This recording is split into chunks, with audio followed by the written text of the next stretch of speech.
The animals on my farm always kill their newborns. By Christine O'Neill.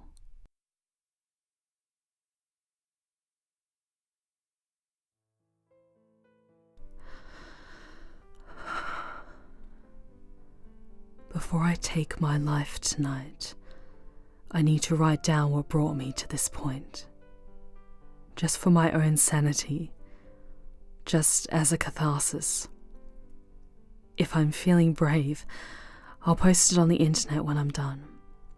And if I do, if I'm actually talking to some human soul out there, know that I am at eternal peace as you read this.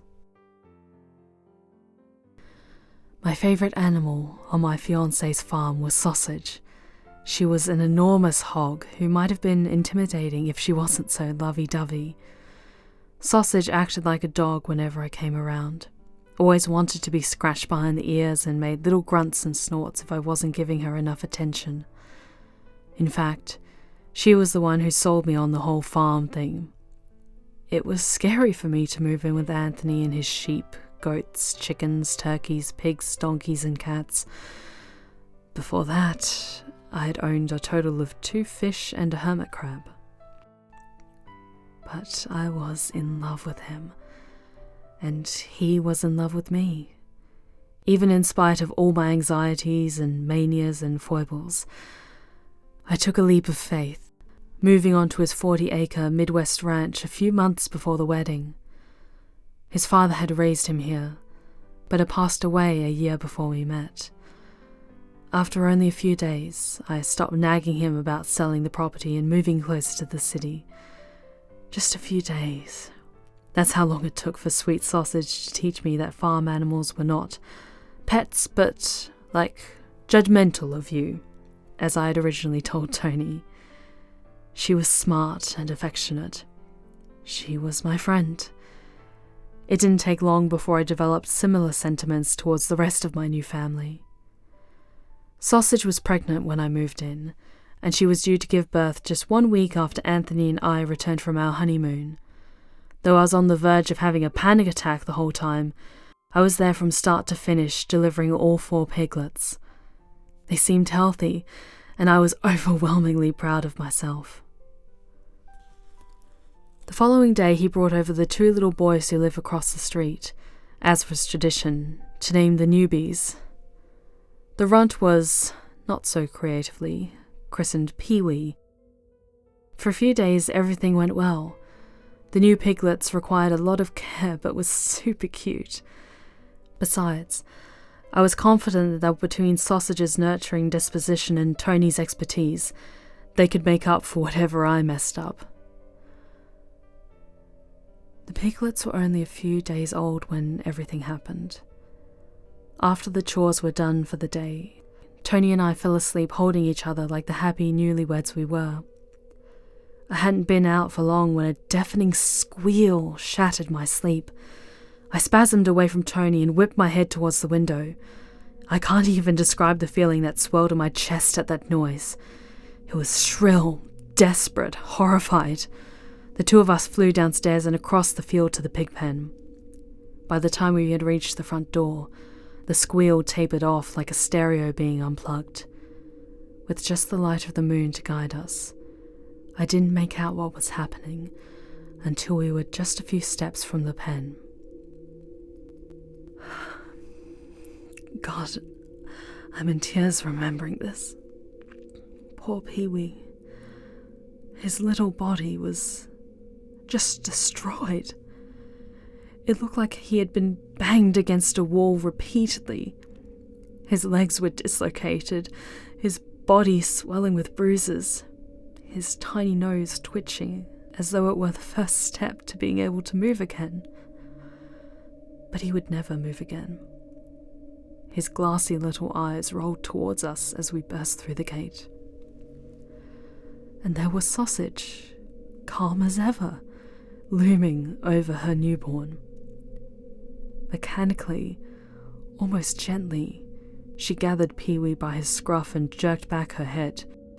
"No, Sausage, no!" I shouted.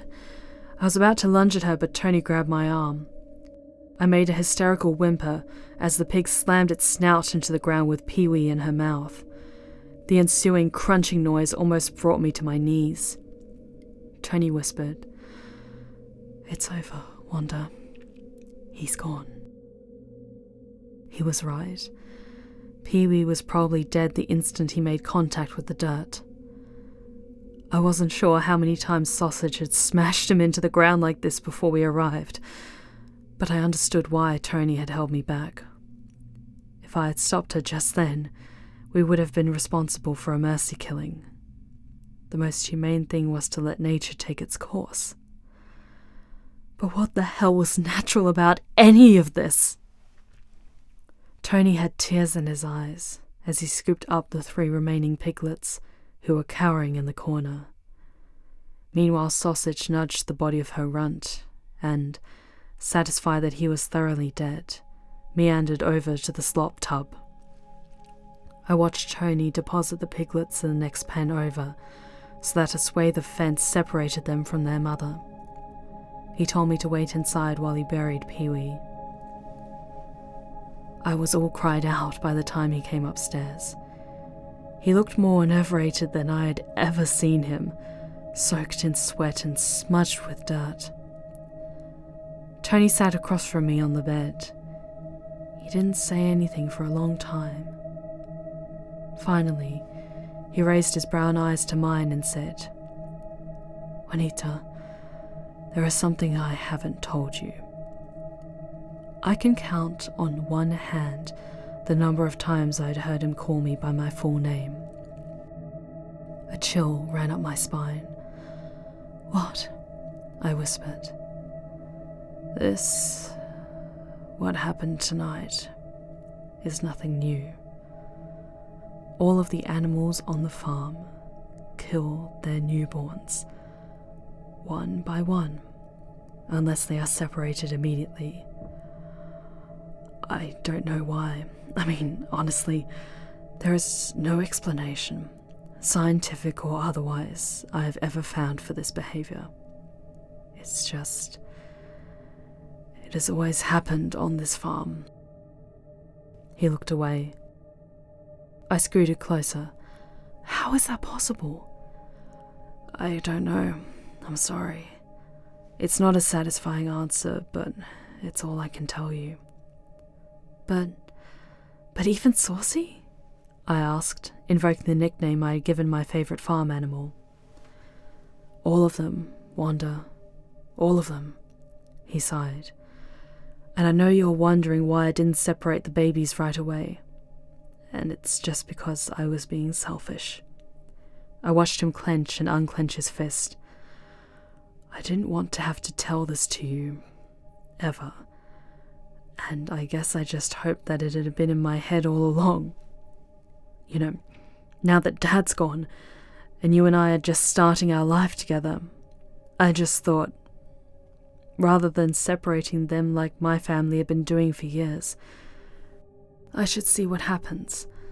Maybe the curse had never existed in the first place, and I would never have to have this awful conversation with you. But look where that got us." A tear fell onto the bed. For the next several days, Tony wouldn't look me in the eye. You would think it was him out there torturing Pee-wee that night. That's how ashamed he was. Seeing how profoundly this instance affected him just made me love him more. I have told him as much time and again since that day. He has never believed me. And that was the first infanticide I witnessed on Anthony's family farm. 4 years and several deaths have transpired since then.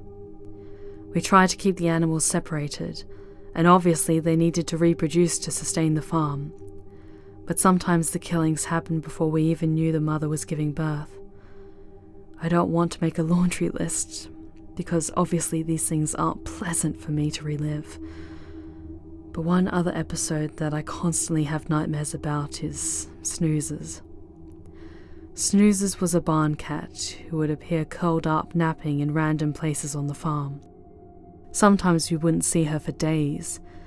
Tony and I had been talking about how she was getting big enough for us to assume she was pregnant, and we tried to keep an eye on her, but you know cats. She came and went as she pleased.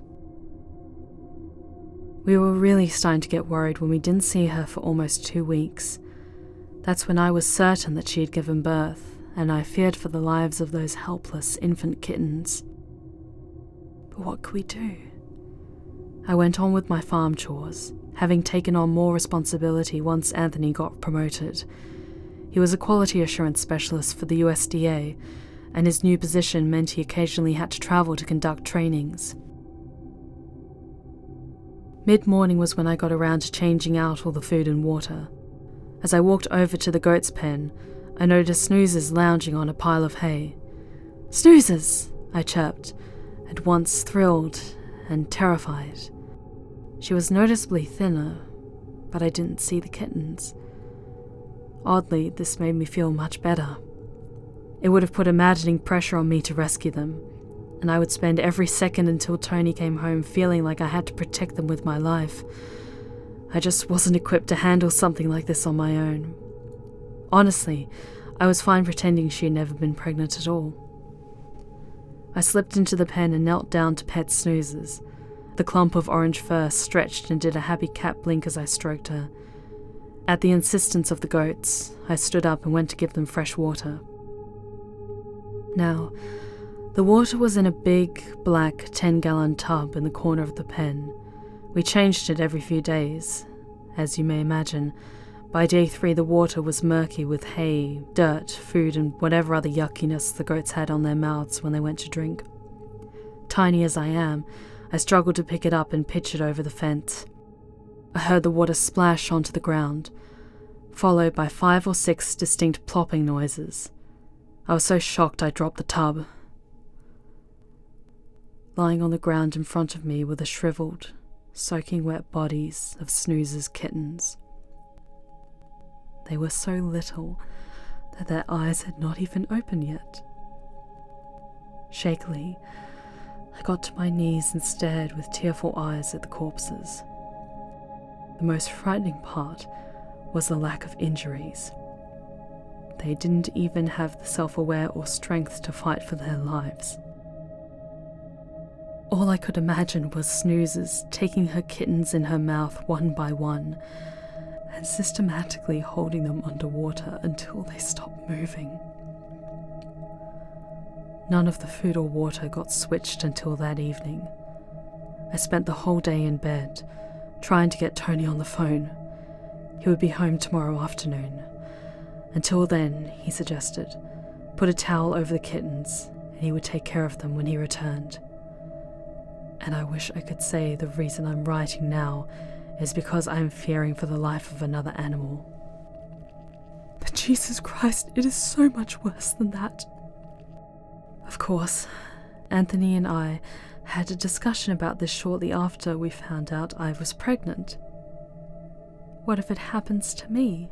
I had asked him. What if I try to kill the baby? Wanda, sweetheart, he said, running a hand through my hair.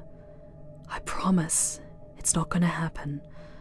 I was raised on this farm, remember? Our baby is going to be happy and healthy. I hate myself for being too scared to point out that he was raised solely by his father. His mother, as the story goes, died during childbirth.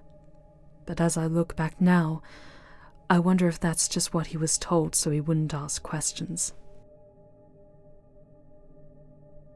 Tonight I'm in the house by myself.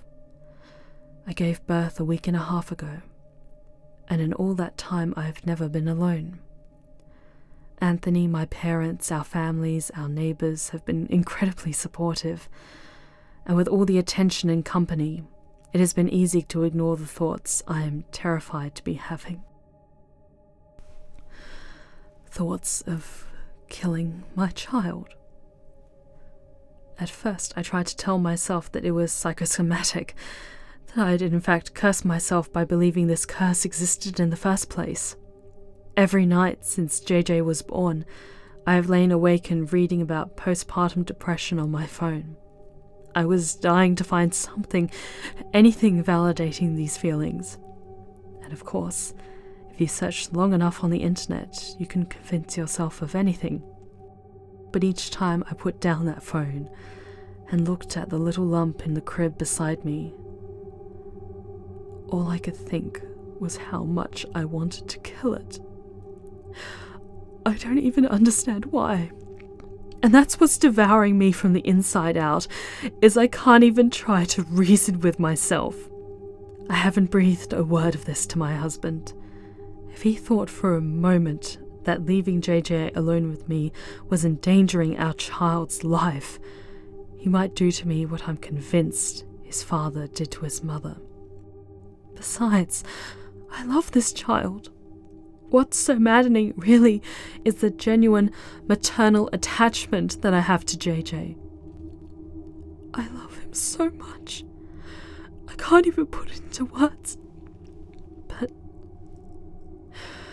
I don't know how much longer I can fight this impulse. Even sleep doesn't give me a respite from this hell. The nightmares have gotten increasingly worse.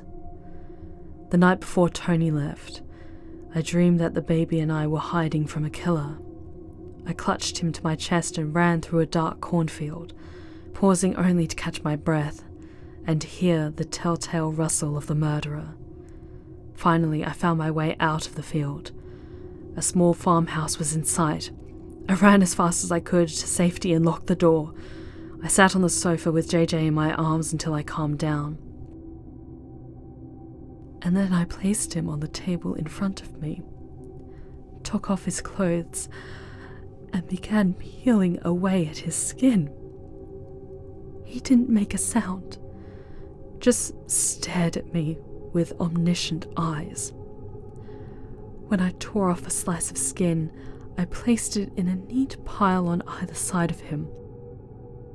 One by one, I exposed his organs, until all that was left of his skin was the patch between his eyeballs. We stared at each other until they rolled back into his head. I woke up then. I darted to the bathroom and vomited before Tony could ask me what was wrong. I called through the door that I had food poisoning or something, and showered for an hour and a half until my heart rate slowed back to normal. It's nighttime. I put JJ down after I had finished dinner and went to watch some TV, trying to take my mind off the thoughts I was having. The last thing I remember is feeling like I was nodding off, but not quite falling asleep. And just now, just 20 minutes ago, I woke up, came to. I just suddenly realized that I was halfway upstairs with a kitchen knife in my hand. I screamed and flung it away from me and collapsed where I was in hysterical tears. I have no control over myself anymore. God, who am I? I can hear JJ crying. He's been at it for a while, wailing from hunger. I haven't fed him since early this morning because I fear that if I try to feed him, I'll choke him to death before I can stop myself. Even if I did call Tony or my mother or a neighbour or the police, I know that the moment I put that phone down, I would kill JJ before anyone arrived. Writing out these truths, these thoughts, is the only thing that has kept me from taking the life of my child. I am shaking so hard right now. I know I don't have much time left before I can't take it anymore. And since the instant the first murderous thoughts popped into my head, I have been using every mental faculty to figure out how to prevent this. And I did. Tonight, I figured out how to save JJ's life. I cannot risk another blackout like the one I just had on the stairs. Recording all this has been glorified procrastination. Anthony, I love you. JJ, I love you. Please never forget that. And I hope you can both move on and live long, happy lives. Please never forget that. And I hope you can both move on and live long, happy lives. I just have one last request before I take my life tonight. Burn this fucking farm to the ground.